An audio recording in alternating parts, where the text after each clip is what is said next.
Hello, I'm Dr. Sri Banerjee, a certified astrologer, and in this segment, I'm going to be going over something known as yogas. These are configurations within astrology, Vedic astrology, which carry special meaning. And I'm going to actually share at the end what are some of the yogas that I have within my personal Vedic chart. So let's go ahead and get started here. I wanted to start off by sharing with you a disclaimer. These remedies and actions are usually recommended by an astrologer with expertise in Vedic astrology and are tailored to the individual's chart. It's worth noting that Vedic astrology is a complex and sophisticated system of understanding the influences on human life, and it is recommended to consult a professional astrologer to get a more accurate and personalized reading. So, anything that I'm presenting within the context of what I'm telling you is for the purposes of the population. However, on an individual level, you want a personalized reading from a certified astrologer such as myself. So the combination of planets and what is the perfect storm. Sometimes, if it's a bad yoga, but in most instances, the one that's most popular is the Raja Yoga. And I'm going to go into what that is. But before that, let's go into some of the nomenclature that is involved. So, when the Kendra house lords of Vishnu houses interact with Kendra house, or the Kendra house lord and the house of Trikona, which is the Lakshmi house, then they'll create the condition of Raja Yoga. So Vishnu and Lakshmi is the king and the preserver of the universe, and the queen is Lakshmi, who's the preserver of the universe. It is also seen at the strongest Raja Yoga when Kendras and Trikona Lord exchange offerings. The union of Kendra and the Trikona Lords is similar to joining the 10th and ninth Lords. And then Kendra and Trikona Lord have a mutual aspect, similar to how the fifth Lord and 10th Lord have a mutual aspect. And then Raj Yoga is more powerful because it involves planets that are more beneficial in nature. A greater number of these combinations will lead to more auspicious results. And I have about 4 or 5 of these within my astrological chart. And this is very auspicious and supposed to bring good luck and good fortune to the individual that has this. So, the next thing to consider is understanding what types of houses and yogas there are. So, Kendra houses, they're known as the first, fourth, seventh, and 10th. And those are typically in a diamond shape within the astrological chart. They're associated with action, initiatives, and material success. The grahas or planets occupying these houses can have a significant influence on the individual's life, depending on their strength and placement in the chart. And so the astrology uses these techniques to understand the effects of the Kendra houses and and the grahas, which is the planets occupying them. So there's specific warnings. There's over 300 yogas. It's not just a couple of yogas that most people know about. Not all yogas are good, despite popular belief. Most people think that there's only Raja Yoga. Again, there's Daridra Yoga, which can bring poverty and inauspiciousness.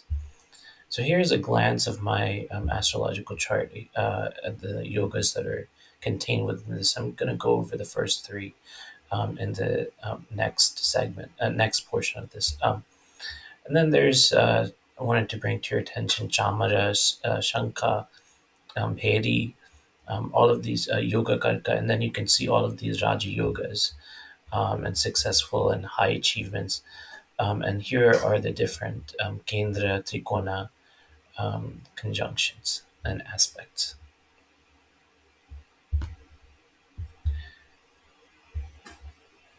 So then you go into understanding the good yogas. So the ones that were in my chart, Vosi, which is solar yoga or sun yoga, it is created when a planet, excluding Rahu, Ketu, or Moon, represents the 12th house from the planet Sun.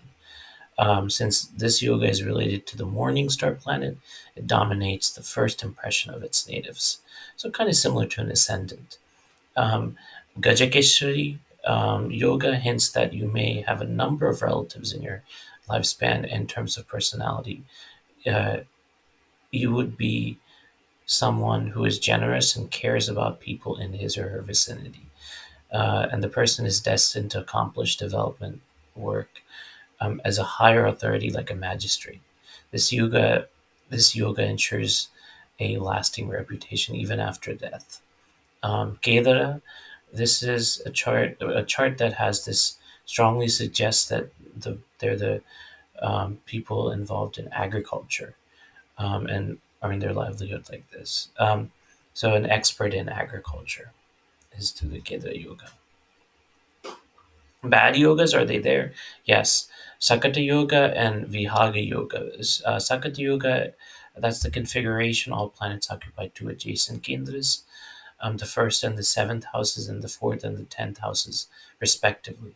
And when you are born with this, then you remain poor through your entire life, considering your domestic and social life. Um, you'll be a happy person. So you don't want to have this yoga. The next yoga is when all planets occupy two adjacent kendras. So the Vihagi yoga indicates that you'll be a vagrant person. The person doesn't stay at one place continually, moves from one place to another. People most likely call you a drifter or tend to be quarrelsome. So the final piece of this is looking at yogas which can do both good and harm. And that is when all seven planets occupy seven houses continuously, reckoned from Lagna or any particular bhava. So the Vikrama Malika is indicates that you have all the qualities of a great ruler. Um, you have a lot of wealth, and you also, however, will be sickly and feeble. This person will be. Due to this, they might need attention and always being surrounded by men, brave men.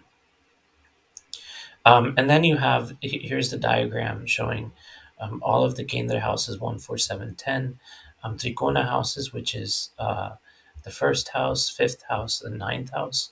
And so when there's interactions between the lords or the houses, there's ramifications for that. And then you have these Marakasthanas, which means that when you have combination of the ruler of the second house, the ruler of the seventh house within the chart, then that is inauspicious. And then you have the Dusthanas, and that is also kind of not necessarily auspicious.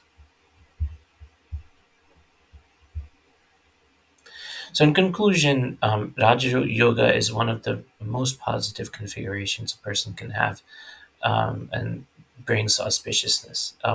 Kendra houses are the most important. They're like cardinal signs in Western astrology. In current times, the availability of programs and technology allows for less complicated calculations. For instance, I was able to pull up all the different configurations, planetary configurations that were provided by the program without having to hand calculate all of this. There are over 300 yogas, and not all of them are positive. And Raja Yoga is the merging of Vishnu and Lakshmi in a philosophical way. So that is the end of this segment. I hope you've learned something new. Thank you for listening.